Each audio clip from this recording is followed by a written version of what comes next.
Okay, this is a continuation of the application for CPX-CMAX with DGCI and FB32 talking to a ControlLogix processor. We've just finished talking about the FCT program, and we're going to talk about the PLC.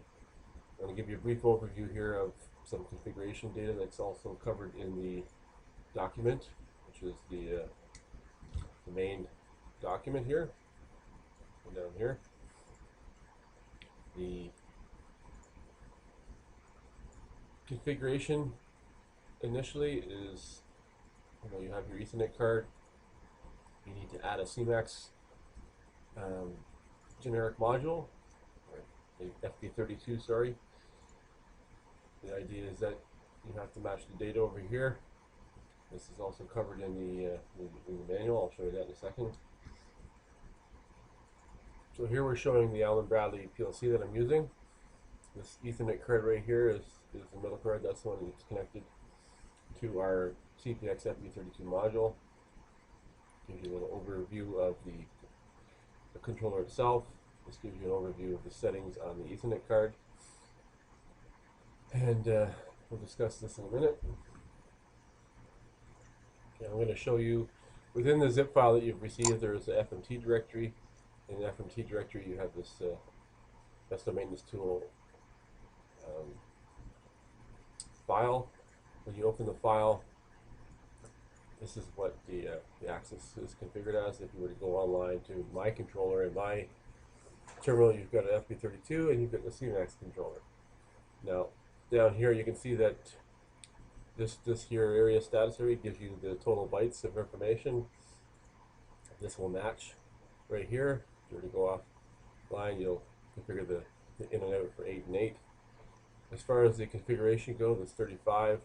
This is a special feature that's available, which basically all the CPX manifolds have a first scan download option, and if this configuration is other than 0, it will download the configuration file. And what I mean by that is that when you've added this generic module here with the controller tags here, you'll notice that there's inputs, outputs, and control. The control is system settings, other settings. Now, did I create this? No. One of the features in the Festo maintenance tool is the ability to go online. You can configure all this access here. If it's options, there's options. There's other system settings up top here, which is what that file I just showed you is referring to as well. And when you're finished configuring and you've saved the information, you can do an export to an L5K file, which in fact creates a ControlLogix or CompactLogix kind of a shell or skeleton project with a generic module that's already pre-configured for you. At that point, you can simply, come over to the file that was created after you open the L5K file, copy it, and paste it in your project, and paste all this information in here, so forth. Okay, so let's move on. This module here is not specifically to the CMAX. This module here is designed such that the entire CPX manifold is within this data structure here. So this CMAX exists in slot number 0. Commonly or normally, a project will have valves, it will have I/O modules, all kinds of different specialty modules. So at that point, the data structure will extend past the byte number 7 here, and if the CMAX module is not sitting in the first rack, the data will not even exist in this first starting address. We're going to discuss this array number a little bit later when we talk about our first function block that I've created.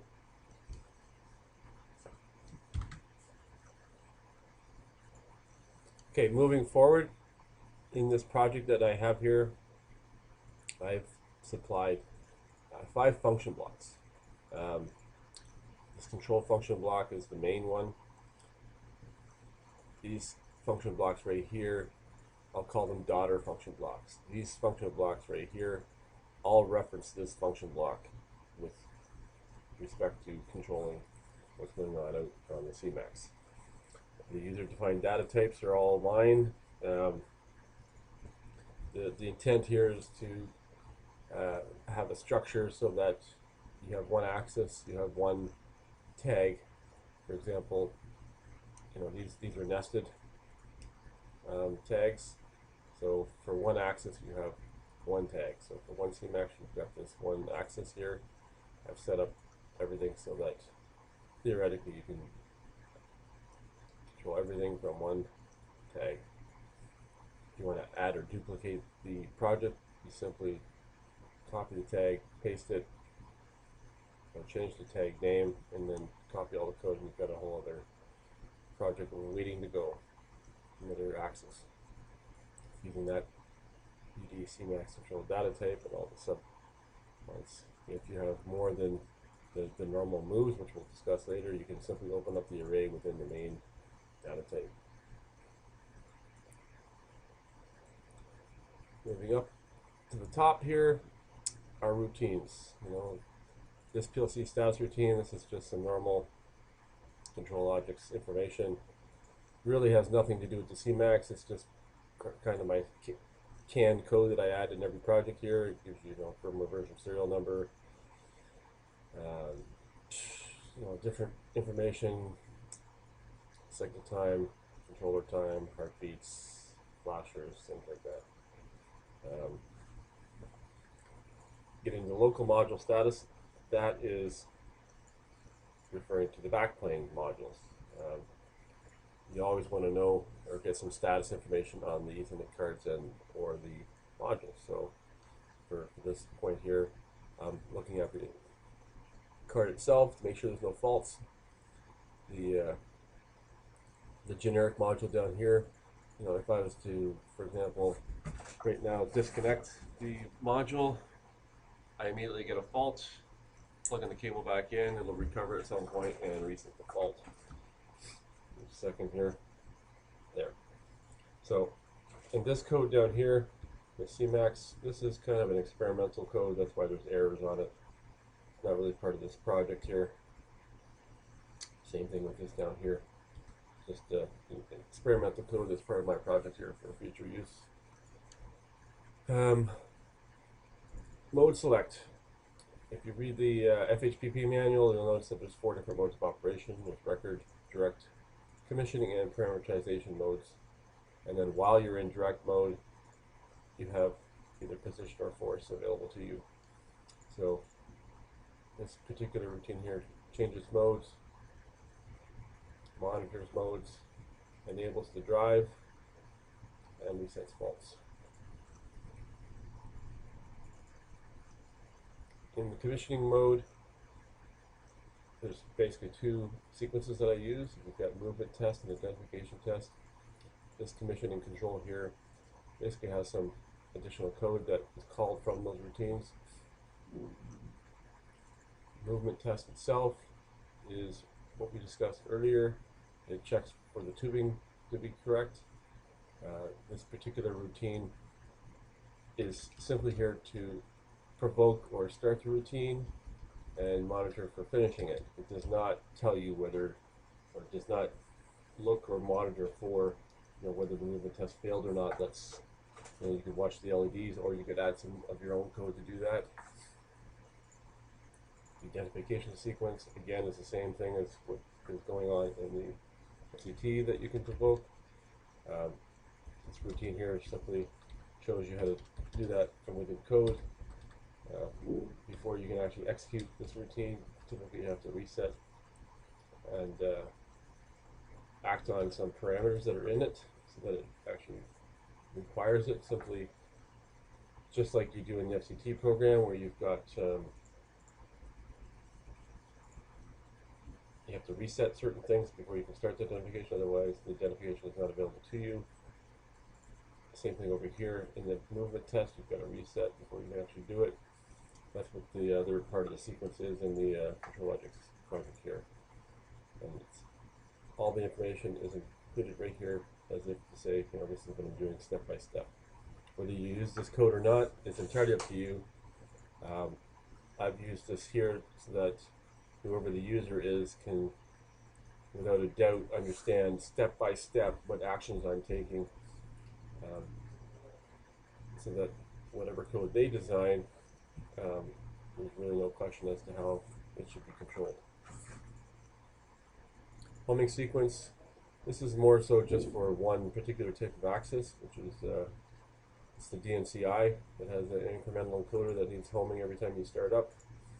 It's a simple routine where you set the start homing bit, it resets the homing upon startup. Then we have, I'm going to move down to the bottom here, starting to get into the function blocks. So we have a main function block, which is this function block right here, function block.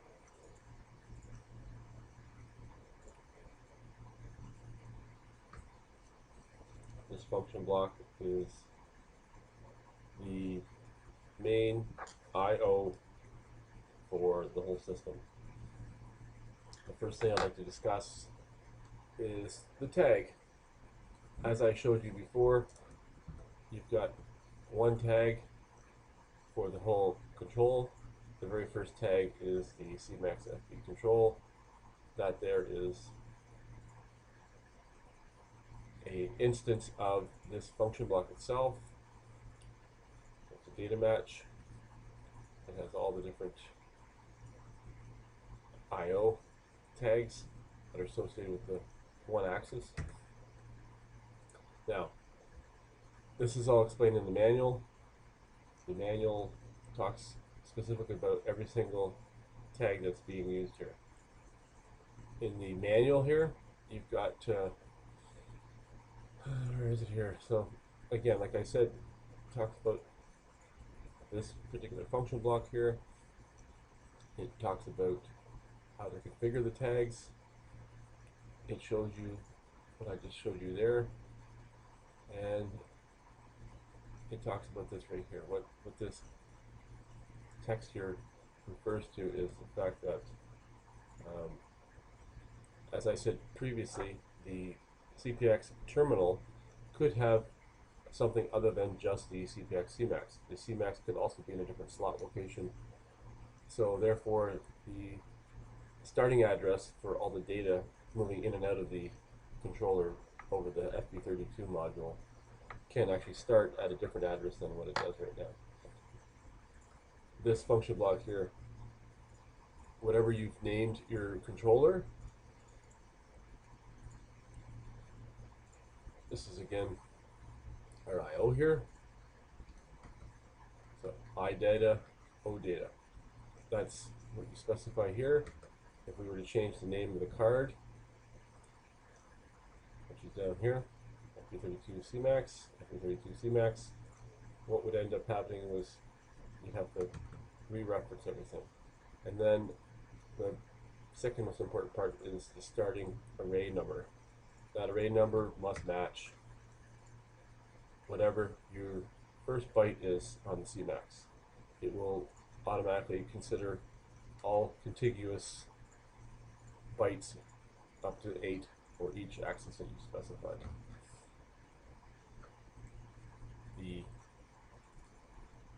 This function block could actually be isolated from all the other function blocks, and you could use this as a control interface just to simply test everything. You could put this all by itself in this project and eliminate all the other physical PLC code and just manipulate everything here as if this was your graphic user interface or HMI, which is something I commonly do for testing. You have to make sure that the other code is not acting on these tags, and you can simply come through here and start toggling certain things. The areas are set up so that there are the different modes. Depending on the mode that you're in, it'll be referenced here. So for example, right now, my code has put this CMAX into direct mode. So that's why it's a 1 here. And while it's active these tags underneath this mode are the ones that are physically valid. The ones over here on the right are always valid, regardless of what mode you're in. So, if you wanted to, so right now I'm just going to go to fault reset. Just going to reset the fault. Well, right now we're device controlled by the FCT, so I'm going to turn this off. Reset the fault. Fault's been reset.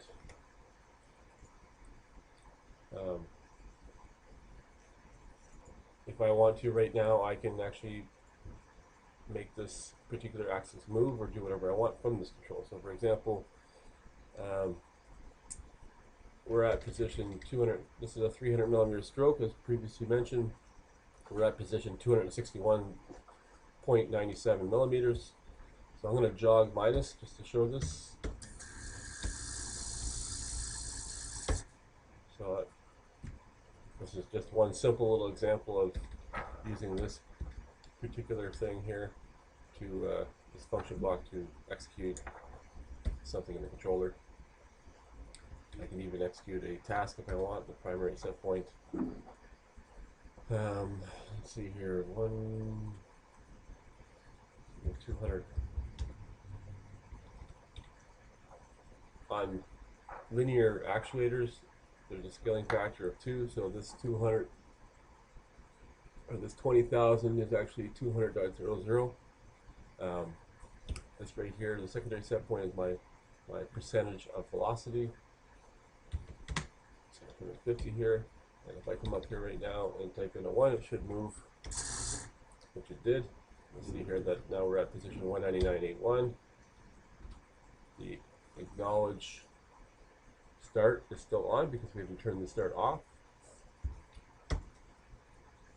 Start goes on, motion completes on. So this is just a simple example.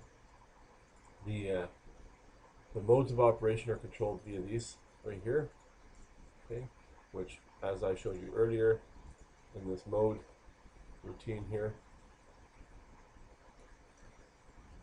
you can simply come into this routine and set the different modes. If I wanted to go into record mode, I just toggle this one on, and I can go back to the function block. You'll see that the record mode is now on, direct mode is off.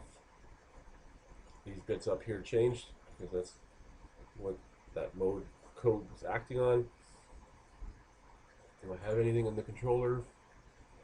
Position set table, I've got 2, so 1 and 2.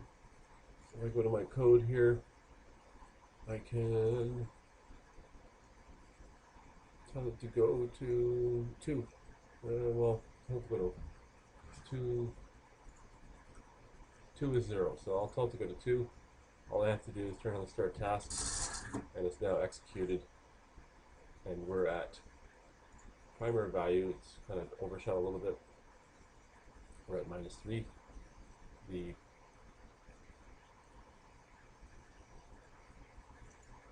request, I put a 1 in there, go back to position 200, turn this back off, turn it back on,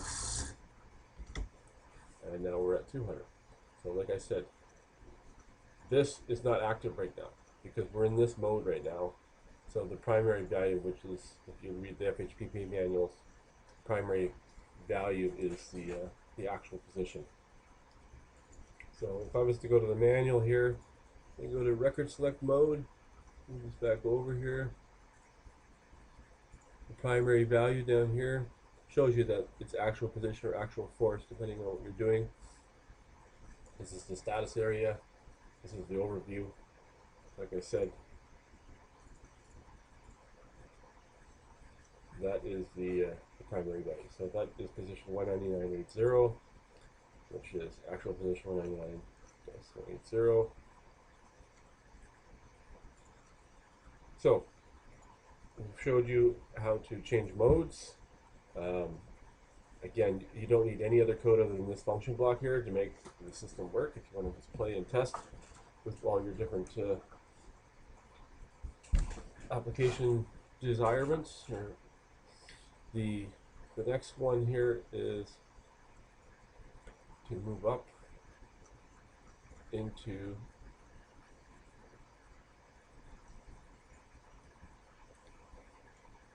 the identification. Let's do a movement test. Well, I'm not going to execute a movement test. Well, I'll show you a movement test. So you have to not be in auto. So most of these tags are simply, toggle them in the code. So I've toggled auto mode. Because auto mode has been toggled, it does some things. For example, in the mode here, auto mode was acting on these bits here to turn the brakes and so on and so forth. The sequences of movement test or identification test actually turn these bits off and on based on the desirements or the needs of the actual sequence. So if I go into here, all I simply need to do is to turn this bit on here, and the sequence should start. It's gone through, it's reset the sequence, which reset this over here more or less. It's in the middle of the movement test over here. It doesn't give you status because we're not in control right now. The status itself, you want status, is right here. And now it's finished the movement test. And when it's finished, the sequence itself is all reset. When the sequence is reset, the whole sequence stepper, which is what I call this code here, has been reset. The identification sequence does the same thing. It goes out, makes certain calls so that it resets the status, verifies the status has been reset, and then while this is working, it does this. I'll run this just for the heck of it here. So you can hear it running in the background here. It's already gone through.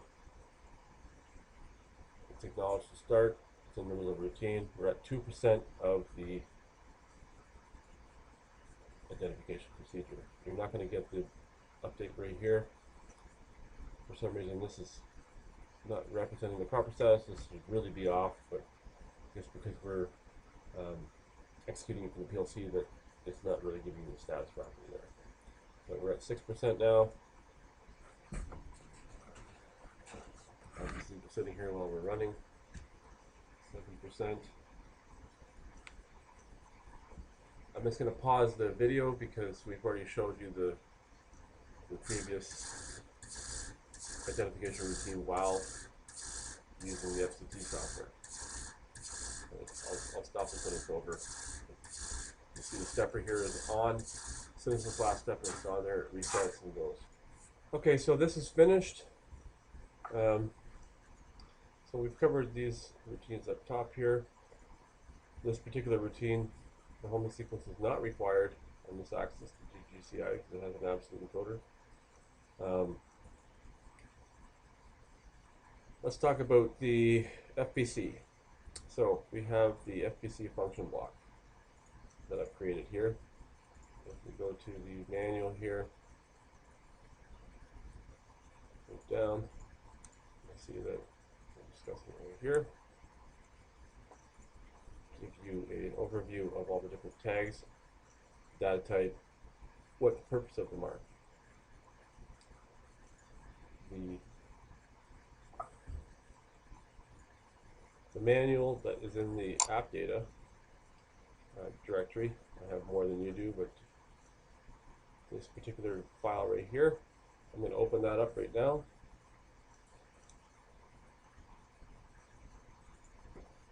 Okay, I've opened my file as opposed to the bare bones one that you have there. I've added some more of my own bookmarks here.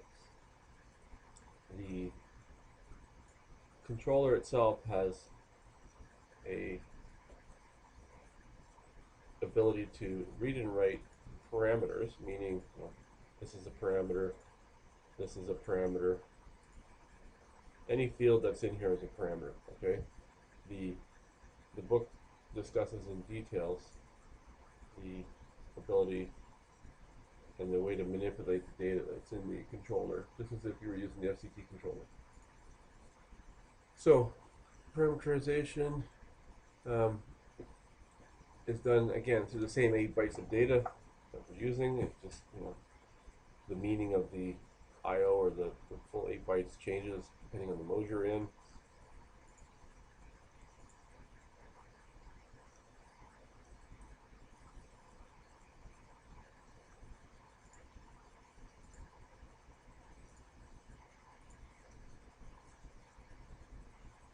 So chapter 6 is all about the FPC.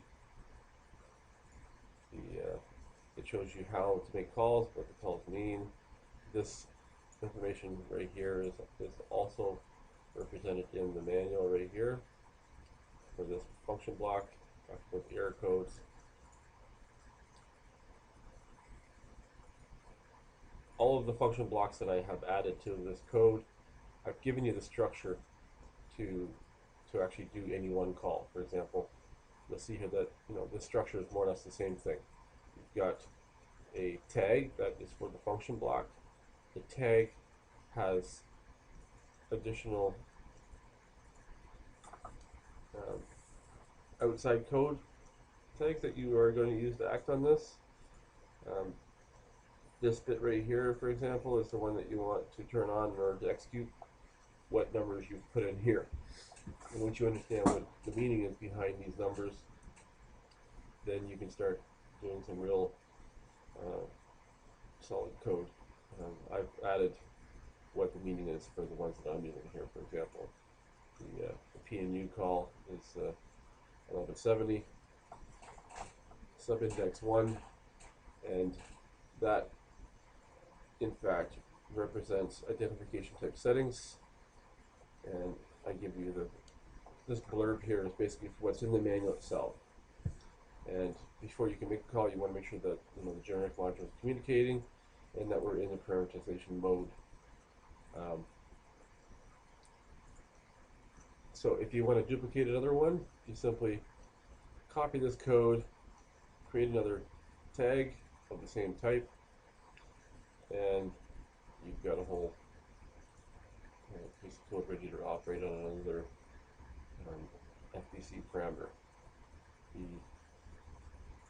The next key here to mention is the CMAX-FP control, which again is, the point of this is to reference this particular function block. Because this tag, this function block right here is a daughter function block to this main control here.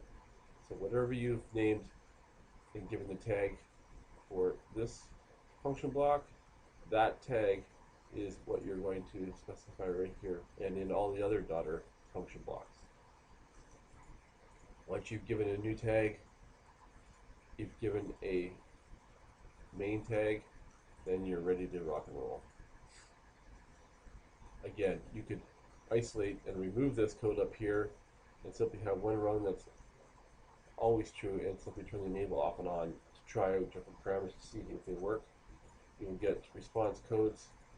In fact, this one here, I'm not using a normal sequence code. So for example, this one right down here, I've got the ability to execute the code manually. The idea here is that, normally you have code that's being executed automatically, which is this particular code is being executed while we're in the middle of a movement test. So we're not in manual control. This particular thing, if you wanted to execute this code, you would turn manual control on and parameterization, and simply turn the enable on, and it would execute whatever's here. This one at the top here, it doesn't have anything for auto. This is, as it says here, it reads the LED display of the CMAX for false. So what I've done here is I've turned the parameterization mode on. I use this bit, I simply toggle it. Come over here, I can execute this code right here. Right now there's no faults. So I'm going to provoke a fault just so you can see this working here. So I'm going to turn this back off. Let's complete this off in give me a minute. Okay, so I've basically provoked the air supply pressure fault. So the LED display on the face of the unit right now is E50. So when I go to execute this code, I should get a 50. There's my response value of 50. Request complete. That shows you that working. If I clear the fault,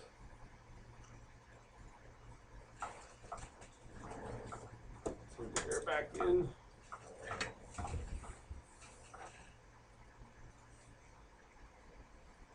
Code select. Go down here, reset the fault. Fault's been reset. Toggle the code. Now the value is 0. This is just a simple method of executing parameter calls. It's a very convenient kind of canned package here. As I said previously, the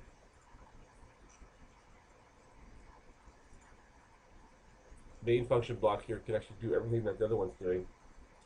This one over here is simply a convenience so that at any point in time I can go back and look at the history, because these values are stored based on the last call. The function block itself here can be used to execute just like the other one there. You simply turn on this one here and send a 1 and away you go, as long as you're in this parameter mode. Okay, so the next function block we'll discuss are the move function blocks. So for the sake of talking right now, we'll start off in record select. So I'm going to toggle to record select mode, and I have one example of a function block for record select. Again, I haven't included this in any sequences, so we only have the ability to manually control everything here. I've got a safety in here. We're missing the safety right now, so I'll find out why the safety is not on here.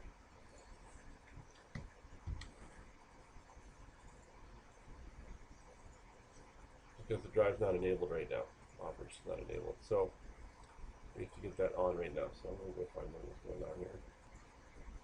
And the reason we're not enabled is because we're not in auto mode. So I'm going to put the system back into auto mode. Now we have our safety, which is based on this safety row here. So right now, if I wanted to, I can execute the code.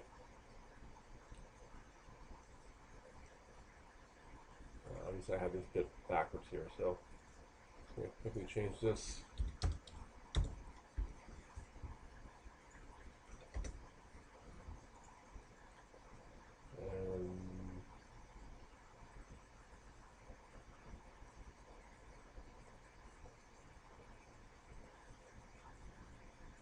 So, as done previously in the main function block, right here, I executed a number right here. The function block here is provided as convenience. There are some main things to consider. This feedback type force, when you're in record mode, I showed you earlier, you need to match that to your configuration right here. So moving back and forth here, this is a record axis move. So you want to match to tell whether we're in feedback type force or position. You read the manual. This is what we're talking about here. Whether you've configured one or the other. And right now we're configured for the default, which is position. So if I was to change that right here, the value here would come in wrong because we're not in that particular force mode. The default is position, so I'm going to leave it like that. We have our safety. The scale is for the axis, DNCI or linear axis. This DGCI is linear, so we're at 2 decimal places. That's what that's for. So at this point, all we need to do is enable it and put in a record number that we want to execute. Right now we're at, here we are, 0 and 200. Our actual position is 150. So any one of these should move the axis. So record number request is a 2. I'm simply going to enable this, and the 2 is moved to position 0. Toggle this off. I'll change this record number request to a 1. Get it back on. And then move to position 200, which is to match the 200 target up here. So that's that particular one. You can add these as much as you want if you're using record mode. Typically the convenience of the FHPP though is to use direct mode, not record mode, because you can send direct mode values, direct position values, direct force values.